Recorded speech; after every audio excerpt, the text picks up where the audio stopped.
Yeah, let's talk about no kill. I would actually say that I think shelters and rescue organizations are moving away from that terminology because I think people are realizing that it's used for fundraising.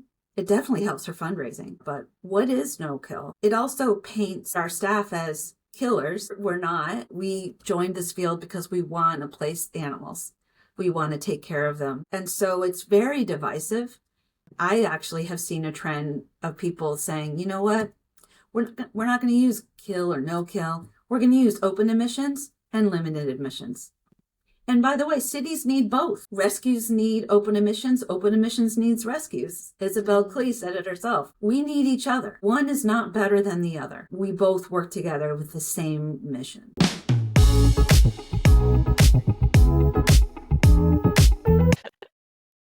Welcome to Mythbarkers, where we make pet parenting easier by sniffing out the facts and debunking dog tales. Adoption and rescue is a key pillar for us here at Mythbarkers. We've spoken with several rescue organizations along with professionals in the rescue space. There are so many misconceptions about municipal shelters who are often mislabeled as kill shelters. They're highly scrutinized and struggle to keep up with the non-stop influx of homeless animals. With one of the biggest shelter systems being right in our backyard, we felt it was our responsibility to learn more about them. The Animal Care Centers of New York City is a nonprofit organization dedicated to providing shelter, medical care, and adoption services for stray and surrendered pets in New York City. They operate multiple shelters across the 5 boroughs and handle animal rescue, public safety concerns, and the care of injured animals. In 2024 alone, more than a whopping 15,000 animals came through their doors. That includes nearly 5,500 dogs. Our guest today has been with the ACC of New York City for more than a decade and is using her robust marketing experience from the corporate world to help countless animals in need, while also shining a light on what incredible resources the ACC provides to the local community. Please join us in welcoming Katy Hansen to Mythbarkers. Hi, Katy! Thank you so much for joining our episode today. We're so excited to have you. Thank you so much. So can you explain what an open intake and open admission shelter is and how it differs from other shelters and rescues? Sure. So basically, every city has an open admission shelter. You have to have an open admission shelter because you need a place for all of the animals to have a place to go. So we are that open admission shelter in New York City. So we serve all 8 million plus residents. It means we never turn away an animal, regardless of what their breed is, regardless of their temperament, their health.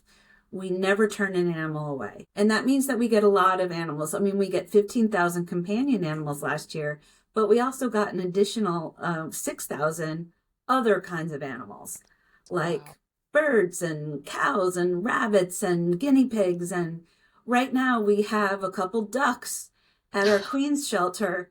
So we do take them all. In the past, we've taken in alligators and wallabies. There's a famous story, like 30 years ago, we took in a tiger. The tiger was trapped in an apartment. And we actually did take the tiger into our facility, but we drove the tiger to Virginia. But yeah, it's called Ming the Tiger. It's a little bit of animal care lore. Oh. So yeah, so we take them all in. And then we're supported by, I wouldn't say closed doors, but, not open admissions, rescues, who are usually foster based. And they take in animals from us and from the public sometimes, but they are limited admission. Which means that they can turn animals away. Right. So they usually, ACC is usually the first stop on the journey of a shelter pet. Or a pet that's been surrendered. So we're like the hub. They all come in, and then we work with hundreds of rescue partners, and they come in and they say, okay, I think that we can adopt out this animal. We'll pull this animal. Thank God for them, because they pull a lot of animals, and especially dogs. How does it work? What is the journey of a dog, right, that gets dropped at the front steps of, one of your locations? Can you explain what that's like? So, for owner surrenders, what we really prefer to do is we have a whole survey that they fill out, which kind of explains and gives a little background. What kind of trouble are you having with your pet? And, the reason we do that is because we do have a lot of resources that people might not know about that we can help with. If someone writes in the survey, I just can't afford the pet food, we're able to say, you know what, we'll get you pet food. And then they can Wow. keep their pet. So that's really why we like to have, we like to manage the intake, because we could help you. You might not even have to bring your pet in. And really, I think the point we try and get across is we're there for the public, but we should not be your first stop. We should be your last resort if you need to surrender your pet. You should try to keep your pet, maybe try and get friends to take your pet or family. There's some really good rehoming apps where you can rehome on your own. We also have a diverted intake program where someone can, give us all the information about their pet. We'll source it out, and sometimes we can divert it directly to a partner. So it never comes in the shelter. So there's a lot that we can do, and that's why we really want people to notify us first before they just show up at the door with their pet. But people are showing up, and I've read about people showing up all across the country, lining up to drop their dogs or their companion animals. That is just the worst picture, is when you see that big long line and you think, oh my gosh, that's so cool, they're waiting to adopt. And no, it's not. They're waiting to surrender their pet. It's heartbreaking. It's heartbreaking for us to see it also. I mean, we're in it. Our feeds on social media are all about animals, so we're seeing all the good and the bad, and it's, it can be hard. What has been the biggest sort of reason or story that is given when pet parents are giving up their pet? Yes, I'm really glad you're asking about what the biggest reason is because we really looked into that this year. And we did a deep dive into our owner surrender data. And basically, 1 out of every 3 animals being surrendered is because of housing insecurity. People are moving. Wow. The landlord is not accepting pets. And so, I think a lot of that stems from financial insecurity. I don't hear a lot of stories about people deciding to move in New York City because they suddenly became richer.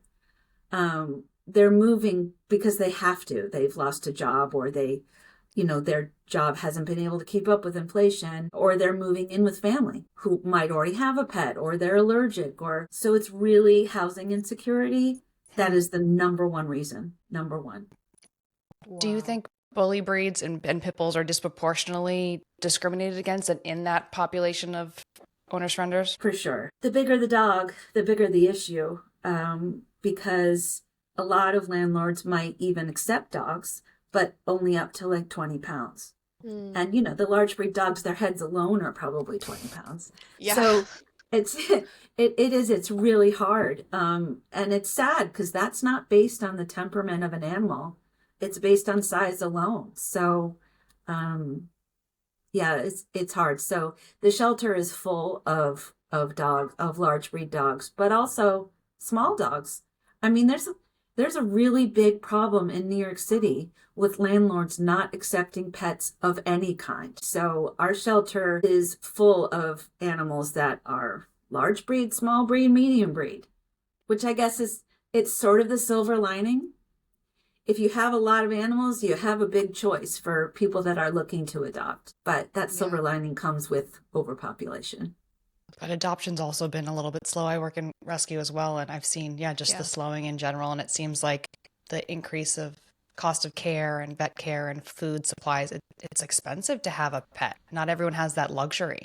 It really is. And if you think that people are surrendering pets because of financial difficulties, probably the same reason they're not jumping in line to adopt a pet.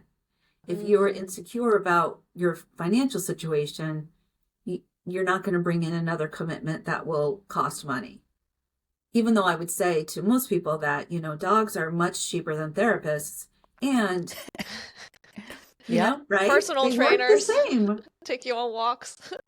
Yeah, they get you out, they get you to exercise, they're always lending an ear. So I don't know.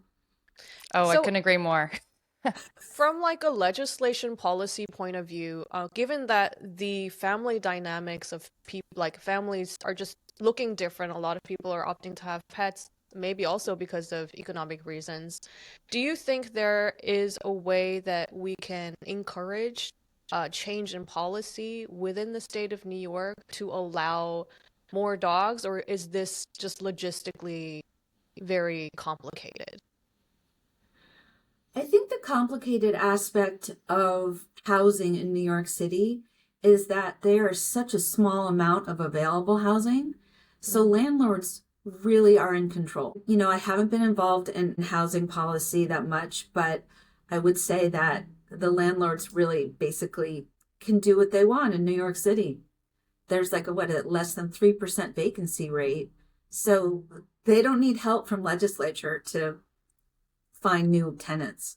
Right. And the rent is going up so much. So it's hard. So I'm not sure.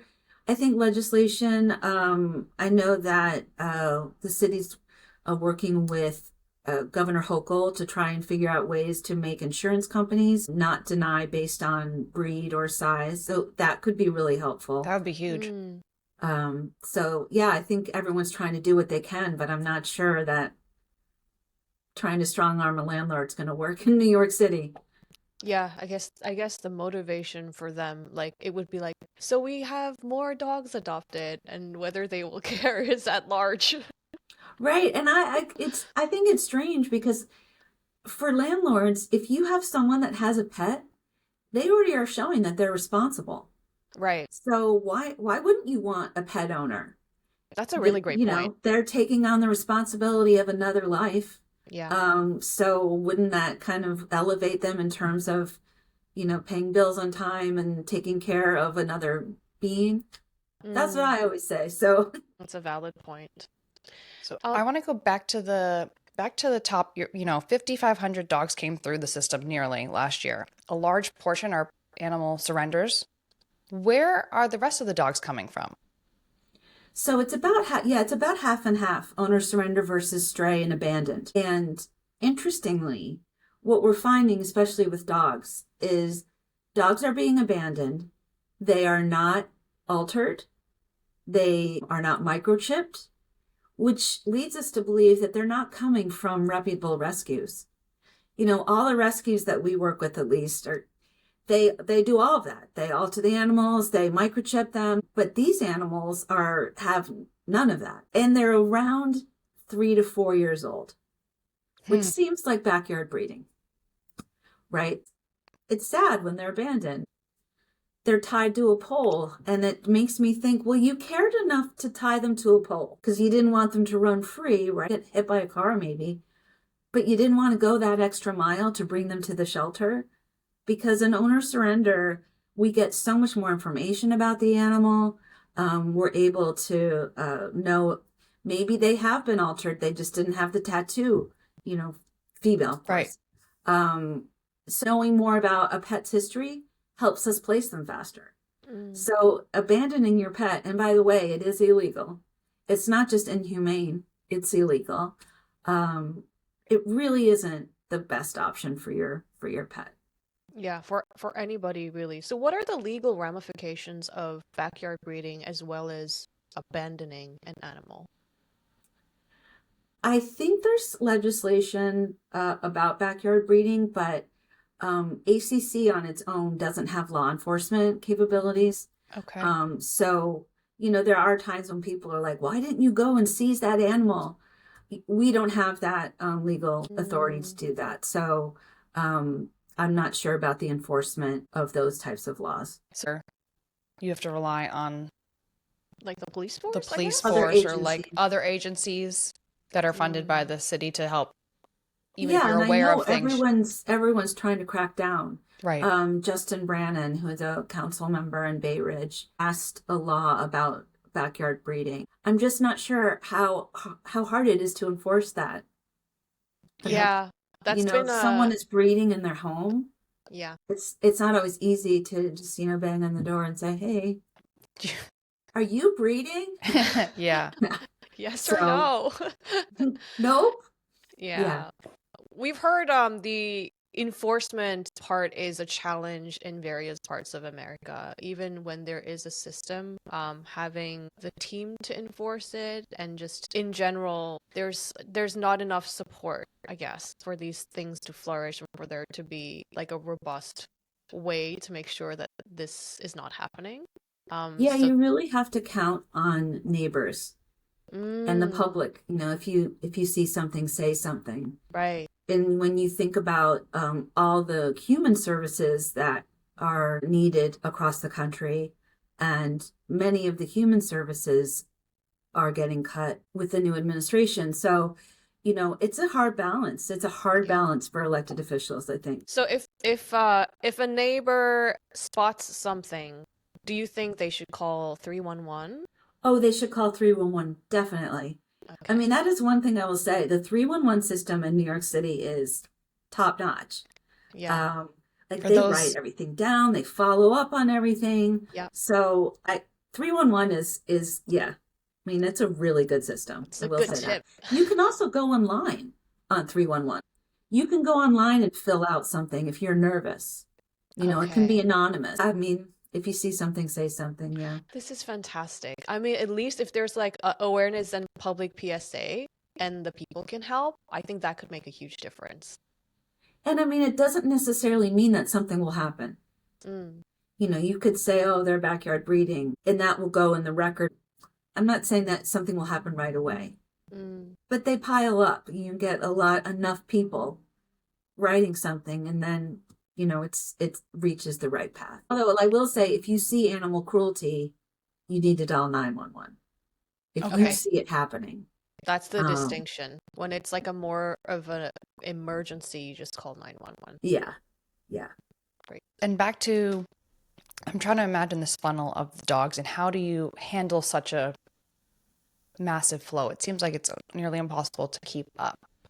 How do you handle Yes. all of these dogs coming through the system to get them replaced? I saw that you had a 89% placement rate last year, which is, I mean, that's a lot of dogs. Yeah. 89% of 5,500, It is, but I mean, we're coming off years where we've had a 94% placement rate. So we want to place as many as we can, and we want to make as many happy stories as we can. Luckily we have an unbelievable team.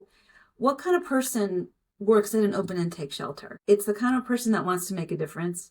Mm, That's the first thing I can say. And also, it's a lot of really smart people work in animal welfare. Our CEO is Ivy League educated lawyer. She's been in animal welfare she'd probably be mad for me to say it, but like 20 years. wow. And under her leadership, yeah, we're reaching those numbers like 94%. We have a person that's in charge of our admissions program, also genius, and he has done so much to incorporate technology into our processes. Uh, a lot of technology has been unused in the shelters. When I first started, there was only one other municipal shelter that had their own mobile adoption app, and it's just little things like that that are going to make a difference, especially if we're stretched for resources. So we do have a really thought out process. We like to make the appointment so we know about the animal coming in. For animals that just come in off the street, we also have the same. What happens is they'll meet with an admissions counselor. They'll talk about the animal, why are you surrendering, and so forth. The first thing that happens is they'll go into our medical intake room where they'll get a quick once over to determine if there's anything that's significantly wrong with the animal medically. We have a lot of cruelty cases come in. So that's when that is determined. They're given vaccinations. And then if there's not anything like glaringly wrong, then they'll go back to their kennel. And after a few days, our behavior team will go in and they wait a few days on purpose to determine what kind of behavior an animal has. It's better to wait till they've decompressed a little bit. Right. You don't want to get them when they've just come in and they're so nervous, and it's just so they wait a few days. Again, we have these certified behaviorists. We're so lucky. They're experts, and they're professional and they know what they're doing. They come in and they meet with the dog, and especially with dogs, you really have to determine what kind of family can have this dog and make sure that it's safe. That's a hard line too, because you want to place them all, but some of them, might be too dangerous to place to the public. So that's the other thing about an open admission shelter, because we take them all in. We also have to protect the public too. Yeah. It's a big responsibility to make sure both parties will benefit. Many animal rescues and other organizations have promoted a shift towards no kill. Can you explain why this may be misleading? Just first of all, the term no kill, and just general that trend and that concept. Yeah, let's talk about no kill. I would actually say that I think shelters and rescue organizations are moving away from that terminology because I think people are realizing that it's used for fundraising. It definitely helps for fundraising. But what is no kill? It also paints our staff as killers. We're not. We joined this field because we want to place animals. We want to take care of them. And so it's very divisive. And I actually have seen a trend of people saying, you know what? We're not going to use kill or no kill. We're going to use open admissions and limited admissions. Yes. And by the way, cities need both. Rescues need open admissions. Open admissions needs rescues. Isabel Klee said it herself. We need each other. One is not better than the other. We both work together with the same mission. There have been years since 2017 that we've reached this benchmark of placing over 90% of the animals, but we don't use that language. We don't want to call anyone else by a bad name either. We don't want to be called by a bad name. I love that this was said because I feel like language itself is very powerful. And if it's going to be used, for divisive reasons, it's double a reason to not go there. Words matter. Words Absolutely. matter. It creates this reputation that I think is very, very unfair and misrepresented. And also, if you have kids, you don't think you're going to bring your kids to a kill shelter? Yeah. I don't think so. Yeah. I mean, I don't want to teach kids like that's the kind of language. And, the other issue with it is for many years, whoever was calculating what your placement rate is would add owner requested euthanasia. And that is also something else that we offer. It's end of life services. For anyone that lives in New York, that can start at $300 to $400. So you have so many people living at or below the poverty line. How are they going to afford that professional end of life service for their animal? And we provide that. We don't include that in our placement rate because it's a service. Absolutely. So to be punished for that under that sort of no kill mantra, we just found sort of distasteful. We want to help everybody, regardless of how much money they have. And end of life services for anyone that's had a pet, it's the hardest time of your life. Yeah. If you can't afford it, it's hard. So that's why we offer that. I also think for the pet, when they're struggling with medical issues and they're unable to leave this world and continue to struggle in that pain because maybe their pet parent cannot afford the services, we're not thinking about these specific scenarios, and it's kind of being grouped into a general thing that is completely misconstrued and misunderstood. So I'm so elated that we can talk about it. Absolutely, but it's not a number. If you hear the actual stories, there's so much love behind what's being offered. And if someone comes in with an animal and they're requesting end of life services because they're moving, we don't perform that. So, I think one of the misconceptions is that people just use it as an excuse to dump their animal, but that's not what's happening. We definitely overturn euthanasia requests if the animal is healthy enough. So we have professional veterinarians that have gone to 8 years of school, some of the best schools, and they're really smart. They know what they're doing. So I guess that would be the other myth about who works at shelters. There are so many myths. I feel like this whole misperception of kill shelters, that they're the problem. Then the people that are working in kill shelters must be cruel. They must like to kill these animals. And then I think, can I take it a step further and say, there must be something wrong with these dogs? The dogs must be extra damaged or extra broken to end up in a place like this, because if they weren't, they would be somewhere else. And I think it's all just harmful when these amazing dogs. It's so harmful. It's so harmful because, when you think about how people are struggling no matter what income class they're in. And so the kinds of animals that are coming in, they're not bad dogs. They're not coming in because they've bitten someone or that they've peed on the carpet. They're family pets They're brought into a family because the family fell in love with that animal and probably still loves that animal. And something happened with their circumstances where they can't afford the animal. So, do you know how many doodles we have? I'm not promoting doodles, but I'm just saying we have a lot of different kinds of breeds, doodles being one of them, and small animals, small dogs. So we're getting them all. Yeah. How do you work with rescue partners to get them out? It seems like that you have some dogs that are available for adoption directly through you, and then some that go through other rescue partners. How does that work? Yep.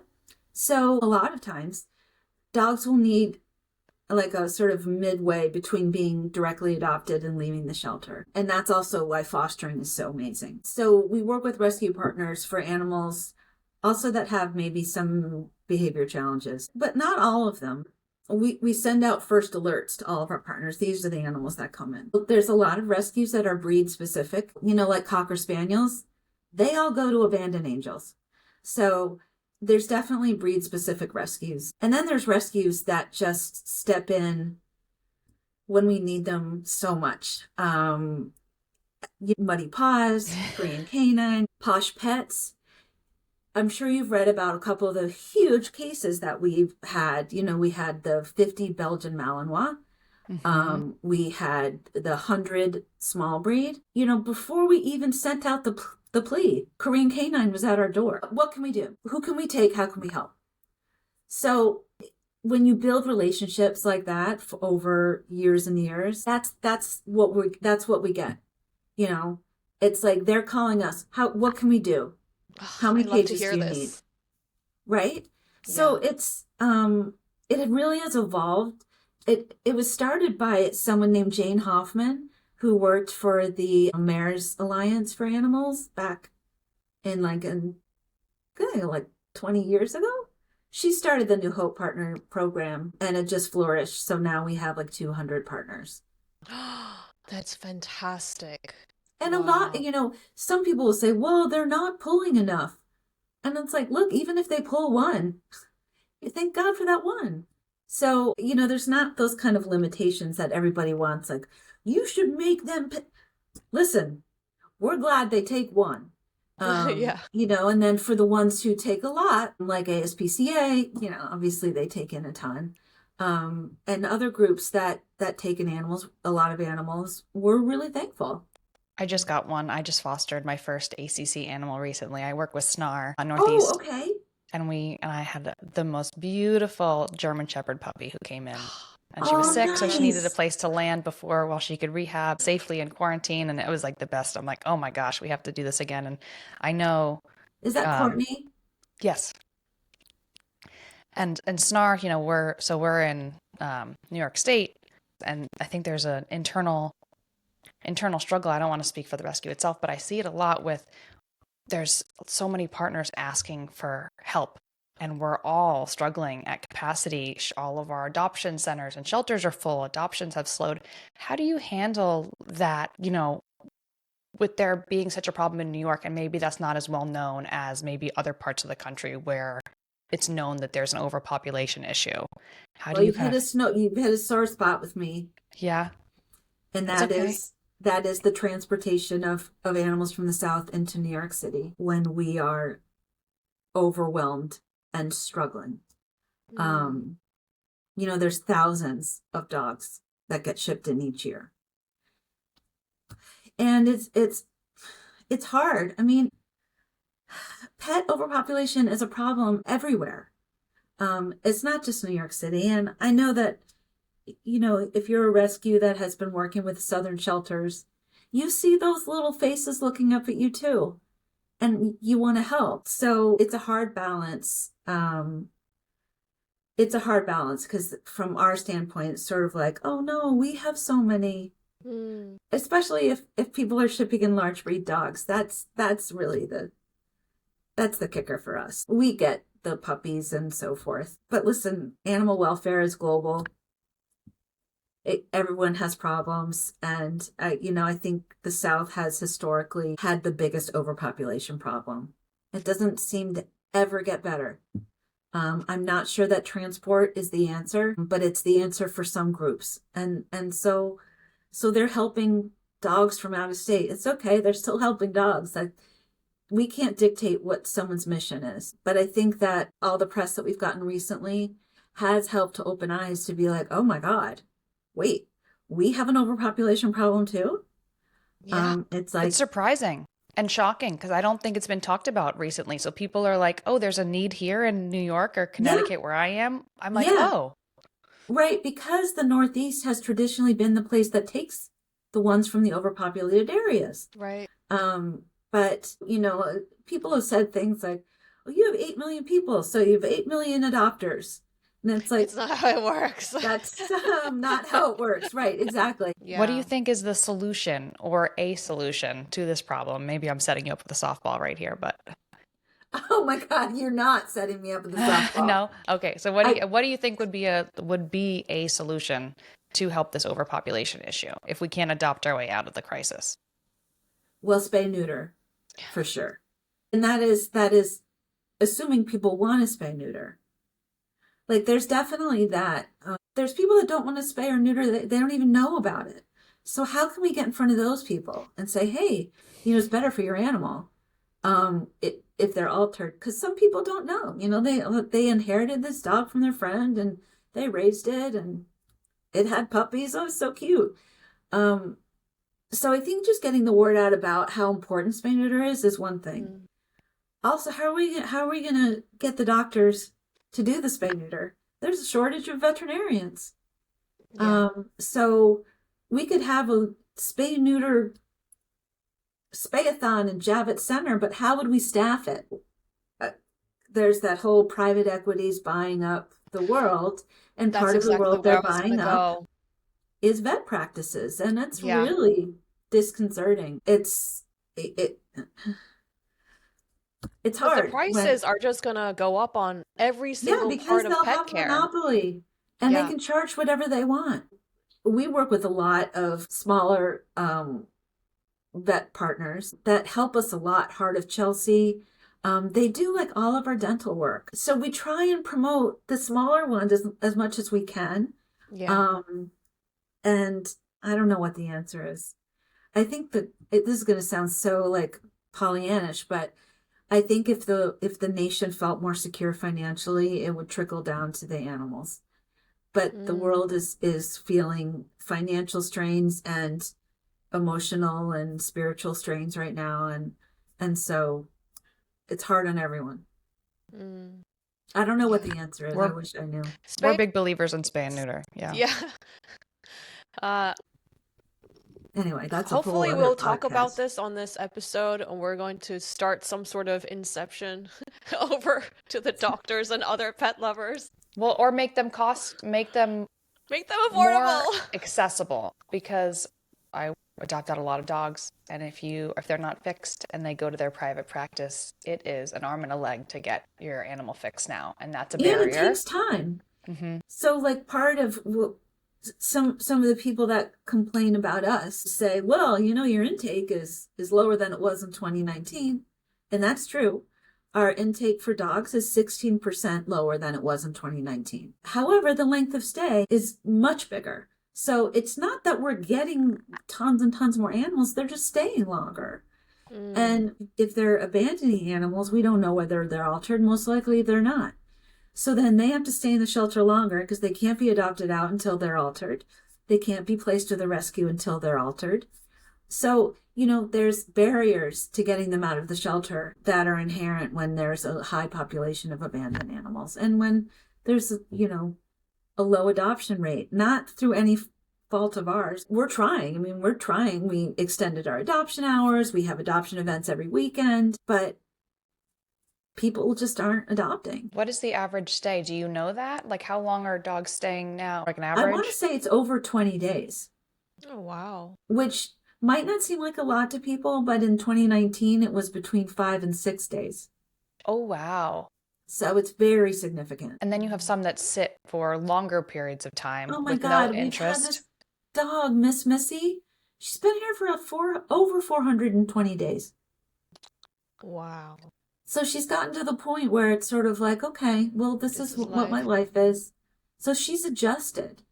not everyone adjusts, and they can really deteriorate mentally if they're not placed. Can we talk about at-risk dogs and how they become at risk? Because I think a lot of people don't understand how that decision is made or how that Mm. process works. And I'd love to, as we're trying to educate people and generate awareness, how does that work? It's an important question, because we've been very transparent about the animals that are at risk. We have a whole system set up for people to help. And it's interesting because a lot of other shelters now have that system, because they realize that is it a PR nightmare? It sure is, but it works. And that's what counts. It gets animals placed. And that's the end goal. So um, oftentimes an animal will come in, if they have a bite history, they're more than likely going to be a New Hope only dog, which means they need to go to a rescue. But there definitely are animals that come in and they're doing okay, but they don't get placed and they're living in a kennel 24 hours a day, and they start to mentally deteriorate. And they do things like they will, lick their hot spots on end. Just think about when you as a person gets nervous, what things that you do, like you pick at your nails, or you sweat, you just feel uncomfortable. This is the same thing that's happening with the animals that are in the shelter. And some of them get to the point where they're really sort of dangerous to themselves. They're spinning around in circles. They really need to get out. And as much as we provide enrichment as much as we can, they're still living in a kennel. And so there's definitely times when it's like, we need to get this animal out. And if we don't think that placement will happen, it's just not humane to make them stay and experience this every day. We've tried everything we can to try and get that animal placed, and a rescue group isn't able to take the animal, or they're not adoptable, then they're at risk. And if no one pulls them, then those are when the hard decisions have to happen. And our staff work with them every day. So for people to be like, "Oh, you don't care," yes, we do. We work with them every day. It's hard on staff. It's Yeah. really hard. So we try our best. We wanted to touch on that aspect as well because being a staff member of the ACC, there is so much work, there's a lot of heartbreak, there's a lot of non-stop influx, and then there's the other part of being misunderstood and being labeled in some way about like from the A outside psychopath? sources. Yeah. I'm sure you've heard like the whole gamut. Like, Oh, how do being in social you media, I certainly have. yeah, how do you deal with the mental toll and the mental stress? How does the staff really deal with all of that? And it's not just staff, also it's our volunteers. And I mean, they volunteers. get attacked too. It's just like, how can you support them? And it's just like, what? Um, we have we have professionals that we work with that deal with compassion fatigue, which is kind of what you're Mm, describing. It happens a lot for vets, for caretakers, for shelter staff. So we have a lot of access to professionals to talk about that, to talk about different issues. If something happens in the shelter, we'll have a big group and we talk about it. After the case with 100 dogs in Mill Basin, that was a lot for our staff to go through. That person was not only an animal hoarder, she was an object hoarder.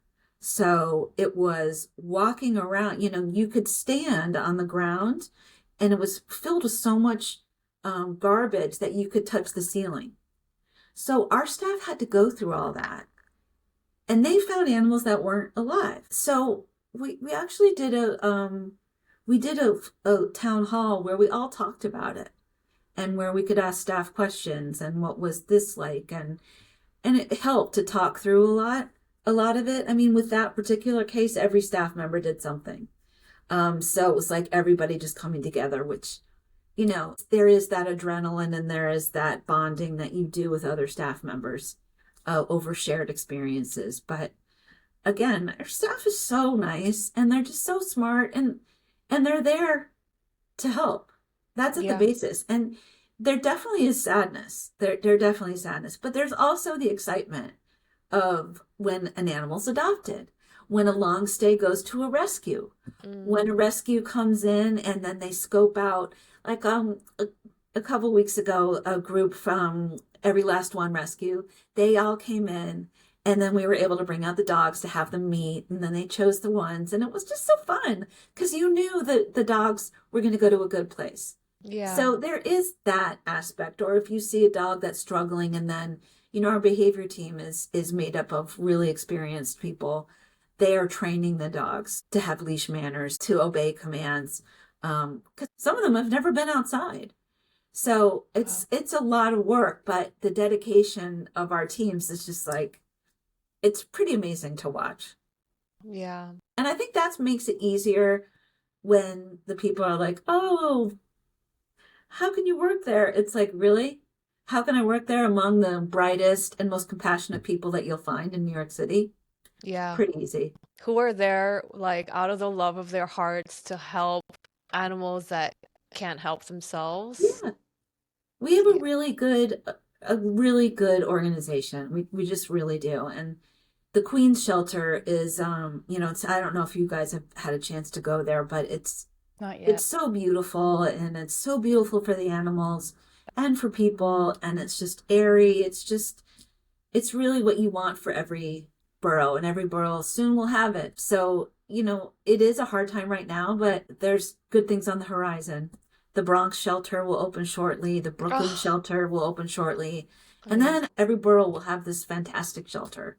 So over to our next question. Where do you get most of your funding? I mean, I'm sure there's some government help, but do you it's also the have to city. fundraise? It's It's all completely Yeah, the city? So we're a private nonprofit. It's like a public-private partnership. So we're a private organization with a government contract to provide animal-related services. So they'll pay like 3/4 of our budget. And then we fundraise to support the programs that aren't in our budget, like our pet food pantry, our vaccination clinics. But the good part about it is that for donors, they don't donate to our salary. Our salaries are all covered. So your donation's actually really going in there to the animals. Great. So It's fantastic it's to a know. good, yeah. You mentioned the staff and the wonderful team that you've built. How can people who are listening or watching, how can they get involved? What do you need help with? Well, we always need fosters. I think the concept of fostering is one we're going to try and do a big push on in the fall, because some people don't even know what does it mean to foster. So I think getting that covered will help. We're always hiring, and there's so many different roles. I mean, people have started out, working in operations, and then they're now canine behavior, and they're certified. So there's a lot of different ways and so like, use your skills and build them in the shelter also. I mean, there's plenty of opportunities to grow. Animal welfare is a really cool field. It's very interesting. It's very complicated, but we're always hiring. And how do you use volunteers? Oh, volunteers are, listen, they're the greatest things ever. They come in and they're just so fresh and nice. And you might be having a bad day, and someone will be like, "That's okay. I'm here to help walk dogs." And it's just like, God for you. Even on the hottest days, there they are coming in on their days off. Oh, I love So, and they provide, so much to the animals, and also help promote the animal. We have a lot of really great social media volunteers who have their own channels, and they're promoting animals. So our animals are getting seen more and more. And it's really, it's pretty cool. Yeah, I'm inspired. We know that can make a difference when you follow along a story of an animal outside of the shelter, get to know them. Our collective friend Isabel Klee, no one does it better than her. No, but you fall in Isabel love is, with right? I mean, when you get to see the animal and I think the potential, like intake photos don't do animals any justice. Getting to see them in No. video, you feel like Yes. you're up close in person, and you just can imagine that dog or that cat in your life. Right. It makes all the difference. Like, they're just so, and we've always loved the animals coming in, but like when you have these volunteer photographers that are so amazing, We have a cat volunteer photographer that his cat pictures are just like, oh my God, they're so good. I mean, we have there's a celebrity that is a ACC volunteer. She's starring in Dexter Resurrection. When she comes in and takes photographs, they're amazing. Like, yeah, anyway. Wow, this We have is a lot of great amazing. photographers. I know a lot of people want to come in and, they'll say, oh, I take really good photographs. It's like, all right, we'll sign up to be a volunteer Yeah. and then come in and take photographs. So we've got a lot. We've got a lot of them. I love that there's no shortage of skills that you can exercise in this space. So whatever you're good at, if you come in and offer it, there's a That's place. such a good way of putting it. Hold on, let me write that down for our next volunteer campaign. Yeah, it's so true. Like, even just like content writing, if you're a good writer, I mean, Isabel happens to be like, come on, she's the end all be all of content. Yeah. She just writes in such a like beautiful way that you feel like, oh my God, she's talking about my dog. I know it. But a lot of people are also really good writers. Yeah. Come in and write a bio for the animals. Yeah. And it's like exercising your skills. We were Also talking getting to exercise. Yes, that's another thing. If you like to get exercise, you can walk a dog and you can like Mhm. maximize the joy. We talked to Colleen and she was talking about how even like tech savvy people can help, with the internal infrastructure of the software. There is no shortage of ways that volunteers can really, really exercise their true talent. So Yeah, it's such a beautiful like win-win situation. it totally is. Yeah, and like I know I had talked about it before, but our director of admissions is working on like how can we integrate AI to make some things go faster, to reallocate resources. So it's yeah.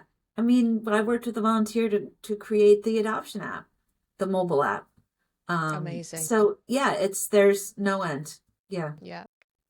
I think we need more rescues and more shelters to embrace technology and the efficiency that it creates Hmm. to do things. Let's spend our energy on what really matters and use Mm-hmm. technology to our benefit. Yeah. It's so hard when you're fundraising because it's sort of like, well, what are you going to fundraise for, like a new computer, or are you going to fundraise for a vet? It's so, but it has to be a priority. And I think that's what's good about our leadership team is that they do see the big picture in a way that, it's like, yes, you know what, technology is really important. Yeah. Um, so we've been able to really embrace that, which is good. Fantastic. It's been really enlightening because when we first read the statistics of how many animals come into the ACC every year, we were shocked because that is a huge number right in And our we're not backyard. even the biggest in the country. I mean, California takes in like 50 to 70,000 My animals. goodness. So we're not even the biggest. Yeah. Well, we have to thank you so much, Katie, for coming on to have this conversation. We learned a lot, and I hope that people who are joining us for this episode also are learning too, because there are so many misperceptions about municipal shelters, and I know we just wanted to really peel back the curtain and kind of show people how it works and what difference you're making for the community. Absolutely. Thank with you all so these much animals. because really open admission shelters and ACC is a resource for the community. And people can help. They shouldn't be afraid. Play a part in pet overpopulation and adopt. Or Absolutely. foster or volunteer. Yeah. People need to adopt if they can, foster if they can, donate if they can. There are ways to help. Volunteer if you can. Absolutely. So, Yeah. if any of our listeners wanted to volunteer, what is the best way to reach the ACC? They can email volunteer info at nycacc.org. But also we have our whole schedule of orientations up on our website. So if you go to the website, nycacc.org/volunteer, it has a list of all the upcoming through the end of the year.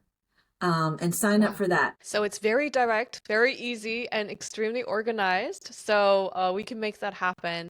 You can also follow the ACC of New York City on Instagram, Facebook, TikTok, and YouTube.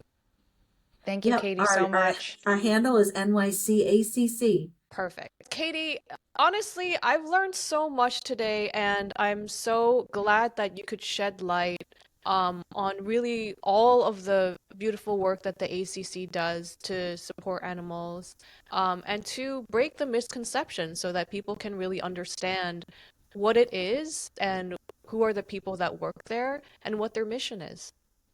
Thank you so much for giving me the platform, and letting people know, because the more people that become involved in any way as an adopter, foster, volunteer, the better off all the animals will be. Couldn't agree more. Absolutely. Thank you, everyone, for tuning in. Stay tuned for the next episode of Mythbarkers.